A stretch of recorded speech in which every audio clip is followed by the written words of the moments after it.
បាទបងសុំសួរមួយកាលបងមិនទាន់បានប្រើជីនឹងគមាសនេះក្នុងមហត្តាបងប្រើជីក្របអស់ប្រមាណបេខ្ញុំបាទមិនទាន់ប្រើជីរួយគល់នេះខ្ញុំប្រើមហត្តាខ្ញុំប្រើអស់7 3 7 3ទៅទិន្នផលវិញបងទិន្នផលឃើញថាបានមកមើមដែរបានតោនដែរមហាត់មួយហាត់បានមហាត់បាន5 តោនមហាត់5 តោនណាបាទពេលដែលខ្ញុំបានប្រើជីរួយគល់នេះកាត់បន្ថយជីបានច្រើនខ្ញុំប្រើអស់តែ3 បេកន្លះទេក្នុងមហាត់ក្នុងមួយហាត់ជប់ការផ្លែកបែបមិនស្រូវការផ្លែកគឺស្រូវល្អបែកគុំបានច្រើនដងដើមរឹងហើយទិន្នផលក៏បានឡើងខ្ពស់ជាងឯខ្ញុំមិនទាន់បានប្រើអញ្ចឹងណាបាទល្អបងអញ្ចឹងមានអីផ្ដាំផ្ញើដែលជាកសិករគាត់ចង់ប្រើហើយតែគាត់អត់ទាន់ទុកចិត្តណា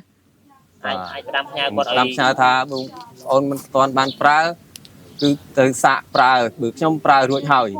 ទិន្នផលបានឡើងដោយរបស់គេផ្សាយ